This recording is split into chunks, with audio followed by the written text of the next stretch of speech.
$11,000 secret on how to get your permanent residency in Canada. I literally spent $11,000 to know this.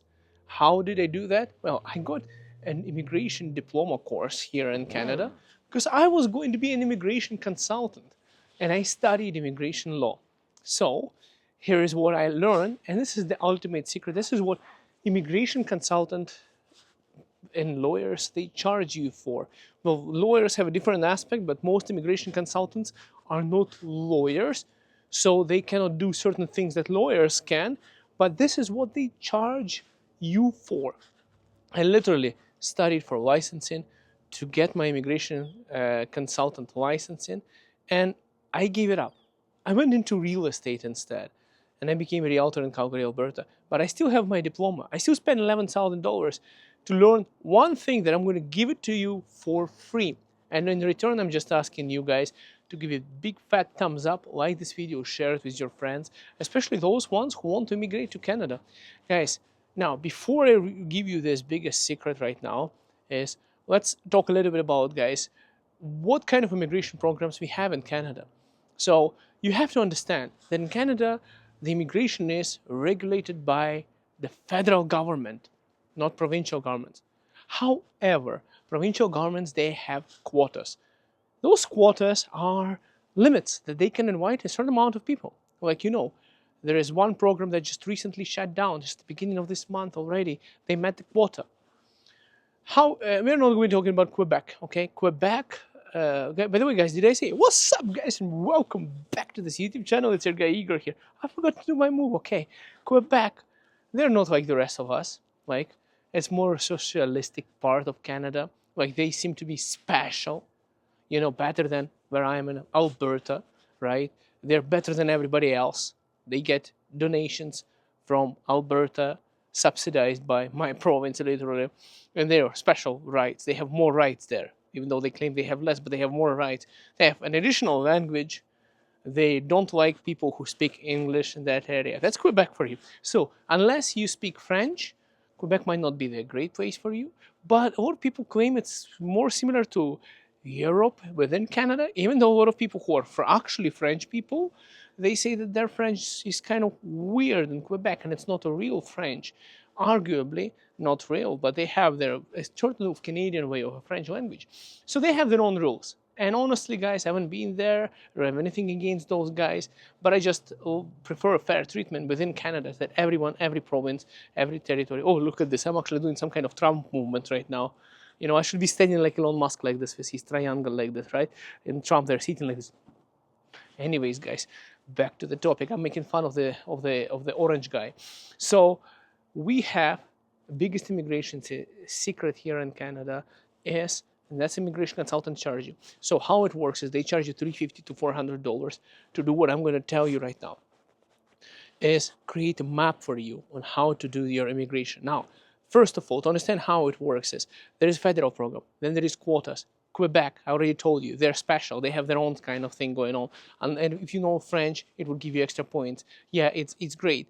Now, the entire immigration process is regulated by federal government, but provinces get to decide to nominate their own people, a certain amount of people that they can bring into the federal immigration, to stay in their province, so they can stand up for their interests. These quotas have been cut down by half this year. Last year there were 2 times more people. It's more complicated now. Now there is also, guys, like pilot programs. They are also regulated by federal government.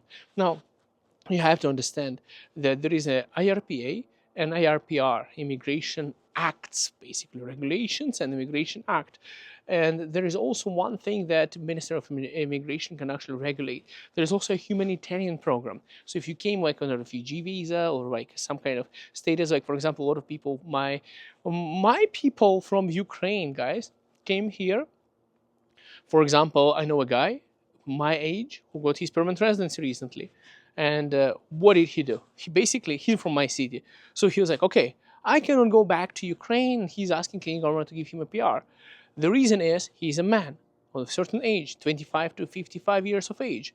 It means that he goes back to Ukraine, they capture him on the street, send him out to war, he has to die, protect his country. He either gets killed at war, or he has to kill others, Russians specifically, in that war, which he also doesn't want to do. So there's a pretty freaking damn valid reason in a country where they literally steal you off the street and throw you into the battlefield to fight right now. There's basically some madness going on in Ukraine, and he got his permanent residency. So there is that too, unless you qualified for that, and that's an option, guys. So what you have to understand is this is what they charge you a lot of money for. This is the secret now, I'm telling you, is creating a roadmap. So when you go to an immigration consultant, they actually ask you a lot of questions. They ask you if you have a criminal record. They literally ask you because you're not going to believe it. A lot of people do, and they come to Canada with that, and they do have that, and they may be inadmissible to Canada, or maybe they could be admissible. It depends on how many years back they had the criminal record, if they have this, what is it called there, they were on parole, if it was like forgiven, like for example, in Canada, you can also do certain paperwork and stuff, and they might be eligible again to immigrate to Canada. So, there is a certain level of criminality as well. Like there are certain charges that you might still be eligible or not eligible, depends on the, so there is lots of things that you have to know about the immigration thing. And the funniest part about it is people actually lie to immigration consultants, and then Canada Immigration picks it up and they cancel their application. They're like, oh, wow, what happened? They're like, well, did you remember that you did something stupid in that country while being drunk and blah, blah, blah on vacation in the UK?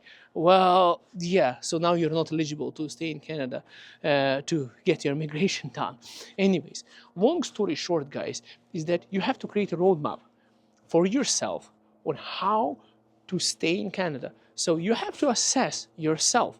This is what immigration consultants do, guys. You come to them and they're like, okay, what is your age? What is your education? What is your English IELTS score? What is your work experience? How much work experience do you have back home? How much experience do you have in Canada?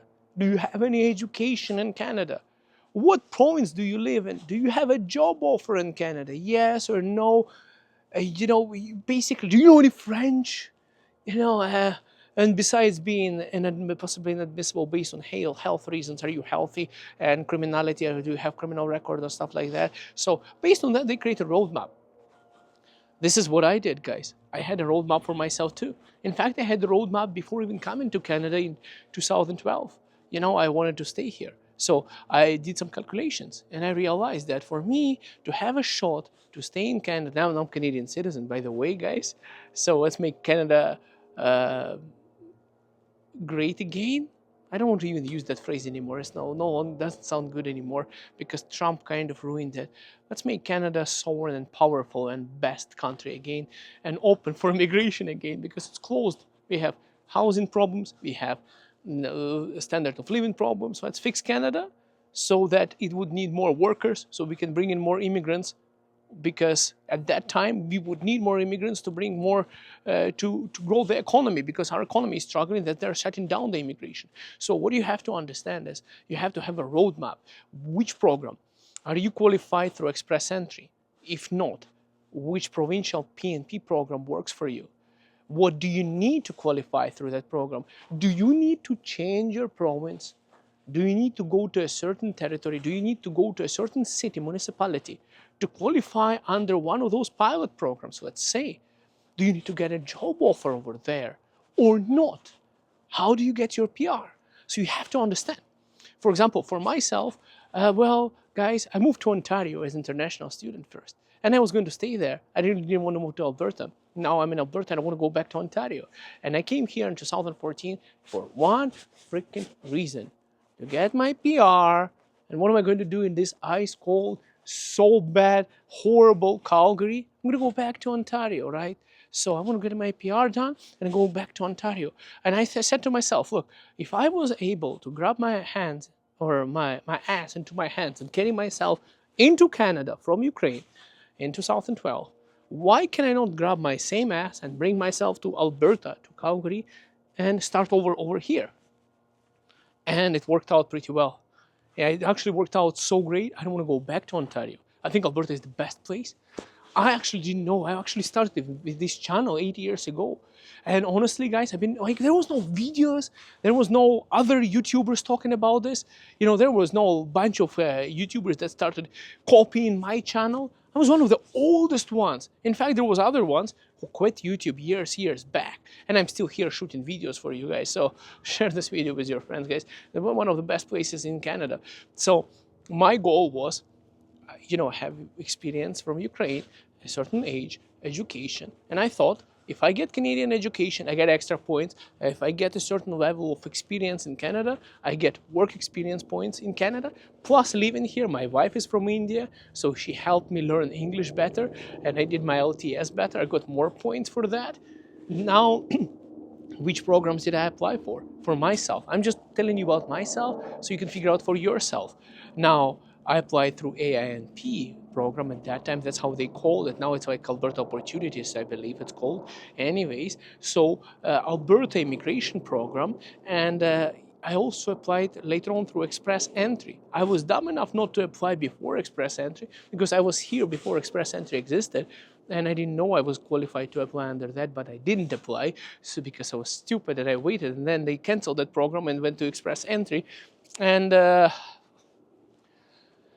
I didn't know I was qualified to apply before Express Entry came out. I should have done that, but there was no YouTube videos, and I was broke international student. Another international student, a friend of ours who studied with me and my wife, got immigration done, and the friend didn't tell us anything about this program because, the thought was like, well, I paid for the immigration consultant and you didn't. Why should I share that information with you? It's like, well, it makes sense, but honestly, it doesn't. It really doesn't freaking make sense. Like, it doesn't take away anything from your immigration. If I know the information that you know, that would help me, but well, thanks, but no thanks. Really wasn't helpful. I was kind of disappointed. I was like, yeah, this is friends in Canada. This is crazy. But anyways, okay, F it. I already got my citizenship, but doesn't matter. Through a different program. I could have had it easier if that person was a better friend, but there was no other advices out there. So, moving to Alberta, I had to be here to qualify for the program here. I got my experience here. I got my work permit here. I actually, well, my job offer here. So I built my work experience in Alberta. And this way I had a plan A. Plan A is Express Entry. By the time I have 1 year of work experience in Canada, I'll have my English higher, and I also graduated from Canada education here. It's going to be extra points plus age and my other experience from back home and my education over there. Now I would probably qualify for Express Entry, but I will also qualify under the Alberta program. So that was plan B. Plan C was my wife from India. She also studied and everything, right? So she would apply through Express Entry too. Probably she would even get better English test because, Indian guys are freaking talented. They have better English skills than us Eastern Europeans. Actually, a lot of countries in Europe, we don't speak English. Actually, we don't really, cherish or value English language. Like, for example, a lot of people in Asia do in other countries. Like in India, if you speak English, that's kind of cool. Like, you're advanced, you're smart, right? In Eastern Europe and the rest of the Europe is like, well, French is as good as English, Spanish is as good as English, German is as valuable as English, Chinese is also a good language. Some people actually learn that language too. But anyways, let's not talk about that right now. So yeah, people from Asia, especially those who were colonized by UK in the past, have more opportunities to get a higher score. So my wife, she's really good. Like, she speaks many languages. I don't know, the Indian guys have some kind of talents for languages and engineering and stuff like that. Pretty smart people and have really nice food. That's one of the reasons why I married my wife too. And anyways, guys, I want to say that my plan C was her Express Entry, and then she qualified through a different stream because she was actually an international student in Alberta for 1 year as well. So it was plan D. She could have applied through that stream, which had faster processing time for at that time also. And A, B, C, D, and then plan E. Well, I haven't figured out plan E at that time. Where I was like, nothing works out. How do we stay in Canada? Do I apply for refugee status? There is no war in Ukraine. There was nothing happening out there. There was no way, probably, that I could figure out of why I could stay in Canada. but that was a work in process. So I had 4 ways of staying in Canada. That was my roadmap. So the trick is immigration consultants. This is the $11,000 secret, guys. Is that they charge you $350 or $400 upfront. They assess your situation and they say, okay, whatever your name is, how should we call you? Like Tom. Let's say you're Thomas. Yeah, let's say Thomas. He's watching this video. Your name could be different. You could be just. It would be funny if Thomas actually is watching this video and you hear a name like that. It would be awesome. So, okay, let's just talk to you. Like look at yourself in the mirror and say, okay, how do I stay in Canada? How do I get my PR? And you pay for an immigration consultant. They say, okay, your experience, your education, your this, that, your province. Okay, so here are your options. You get your IELTS to this level. You get your work experience. You get maybe a job offer. Maybe you get something else. Maybe you have to be in a certain province, or maybe you need this, an experience in a certain field, or maybe you need experience from back home. Guys, listen up. There are people from Ukraine right now who live here in Canada and they work remotely. They get paid from Ukrainian companies. And you could actually build Ukrainian work experience while being in Canada. So you could literally work abroad even when you're in Canada. You actually get more points from work from your home country rather than in Canada. So you might have experience in Canada, but you might not have enough experience from back home. And if you get just that one more year of experience from back home, you can actually have enough score for your express entry, let's say, through another program. So there is so many ways. Maybe you have to be in one of those Atlantic provinces to qualify through that program that they have over there. Maybe you need a job offer over there. So you have to create a roadmap of where you are, how much you're behind, and what options would work best. And you have to have multiple options, because by the time you get your experience, and that's like, God forbid, the program is going to stay or get cancelled. That's what I was afraid of always. Like, you're always afraid because they might shut down the immigration too. Canada's closing its doors on immigrants right now. You know why? Because housing prices are high. Even immigrants as myself say, well, it's enough of people here. Like, we need to restore our housing prices, jobs, economy, infrastructure. I actually want Canada to be so great that it's going to say, oh, you know what? We need 2 million immigrants a year because our unemployment rates are so low, our manufacturing is suffering, our economy is slowing down because we are not having enough people to work. We have all the money, we have all the talents, but we don't have enough people. So let's bring in more people. I want Canada to say that. I want us to be in that situation that we have so much of jobs here, so much of things that we are falling behind and we actually need more people. But right now we are at a stage where we don't really need as many people. So they're shutting down the immigration to win the elections, of course. But then we'll see how it turns out. I hope it's going to reopen in more flourishing conditions very soon. I'm just hoping. But for now, it's slowing down. So you have to make sure the program is still there if you want to stay in Canada. So you have to make sure it doesn't change. And if it changes, what's your plan B? What's your plan C? What's your plan D? How are you going to get your permanent residency? You have to create a roadmap for yourself. Sometimes you have to geographically relocate yourself to a different city, to a different territory, to a different zone. Maybe you need some French. Now, guys, if you don't speak French at all, learning from scratch could be pretty difficult. Might be not worth the points for you, but if you know a little bit and you can get extra points, then you can tighten it up. If you learn English, maybe you need to get a higher score. Do that. Maybe you need to get a trade certificate. Now, guys, I want to tell you guys, there's 3 occupations in Canada that they really love here. Number 1 is healthcare. Number 2 is trade, like, for example, construction, guys. And number 3 is construction. So if you're in healthcare or in construction, you're almost golden. You could get your immigration done much easier than anybody else. Not like me, for example. I'm a business person, I studied global business management, guys. Wow, it's a 2-year program in Canada. Great. It's like my father was making fun of me. He's like, and now what do you do? I was like, well, I go manage businesses. Yeah, right. So what's your occupation? I studied business economics in Ukraine. So basically I studied business administration. So I did my master's in business administration, but it was actually a business economics, and I have my master's from there. Then I had my PMP certification in Canada.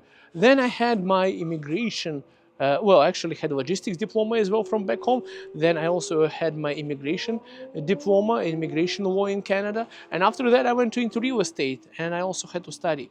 Great, guys. So much of stuff. And now I'm basically into sales. One occupation I tried to avoid my entire life. My job in Ukraine was actually into sales.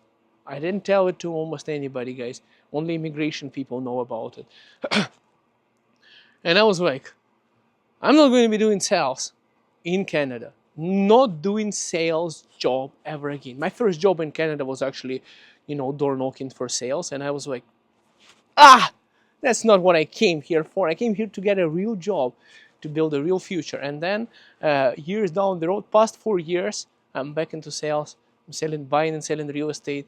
And now I think, I cannot avoid my destiny. It's like I was trying to run away from being in sales my entire life, thinking that it's a terrible idea. And I feel like that's the best thing. Actually, that's the best thing that I do. I do best is buying and selling, negotiating, and all of these things. So now I'm into real estate, and it's the biggest. I think the job I have had the longest is this, being in real estate, being the realtor with the XP Realty here in Calgary, Alberta. I haven't quit this job for 4 years. My entire life I always change jobs. So that's kind of weird how life twisted me after the immigration, but it's not a good job if you are doing your immigration. Sales, especially commission-based or having a business, might not be the right job. So you have to have a plan. You might want to start a business in Canada, but for immigration, you might have to take that shitty job that you don't like that would help you get your enough experience to get your immigration. You literally have to work to get your immigration. That's one of the reasons people are like, hey, Igor, why don't you move to United States? Well, I don't want to be working for somebody. I don't want to be working for somebody. If I ever go to United States, I want to go there with my business. I don't want to go there working for somebody again, because that's how immigration is. Sometimes you have to suck it up a little bit, go for work for an employer that you might not really like, get the experience in the occupation that you might not be a huge fan of, but it's going to give you extra points to get your immigration done. Get your immigration done, move to a certain province. Like I moved to Alberta here. My goal to move to Alberta actually initially was to come here, get my immigration done, and go back to Ontario. Because who wants to stay in this frozen tundra in the middle of nowhere, right? Now, that's what I thought. I came here and I stayed here forever. I don't want to go back to Ontario. It's one of the best places in Canada. It was the best decision ever to actually come here. Not only because of immigration. I actually think Toronto probably was a mistake for me to go there for my studying. But Ukrainian colleges, like people, these agents pushed me there because they could make more commissions there from sending me here, from ripping off international students probably, and they didn't give a damn about my immigration. But I don't regret one thing, is that's where I met my wife. She was there as an international student from India, and yeah, so honestly, I don't regret anything in life so far. So everything had a reason for it. Like somehow everything had a reason. Even making a mistake was actually the right choice at that circumstances too. So I want to wish you all the best for your immigration. And now guys, you don't need an immigration lawyer or a consultant to get your immigration done.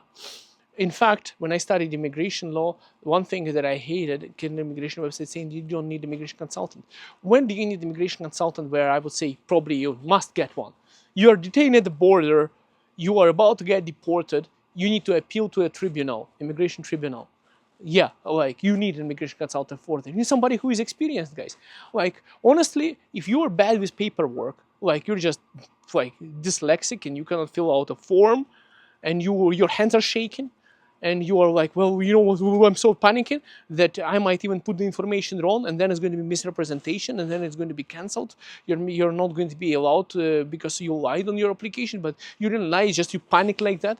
Like my mother in the airport, she would lose her passport sometimes. So if you panic like that between authorities or paperwork, if you have anxiety attacks, and get an immigration consultant. Besides that, if you're okay to fill out form and you have attention to detail and you're not going to mess it up, then of course do it yourself. Now, when do you need an immigration lawyer? If you go to court, so your application got rejected, you need to appeal it through a court, that's when you need a lawyer. You can get your immigration consultant to do that for you. But besides that, Guys, it's pretty simple. Especially you're watching this video in an English freaking language. You should be good, guys.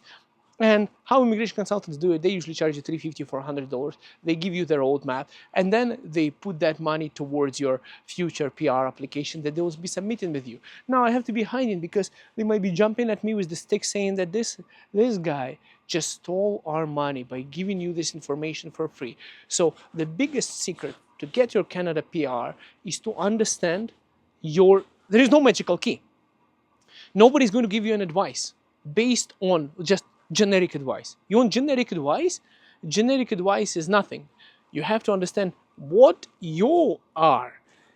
What's your profile? What can you do right now? What is the step that you can do right now? WES, get your educational credentials. IELTS or CLP, get your English test. What can you do right now? Prepare your documents. Do your English test. Create your profile. Calculate your points. Research on Canada immigration. Then start moving towards one of those programs. If you need a job offer in a certain field, start applying for those jobs. If you need to relocate within Canada, start your planning for relocation and do that. And if you have everything and you're just sitting thinking, well, maybe I'll do it later, just do it right now. I know people who are renting my condo right now from the UK. They are from UK. They're saying they don't know how to get their immigration done.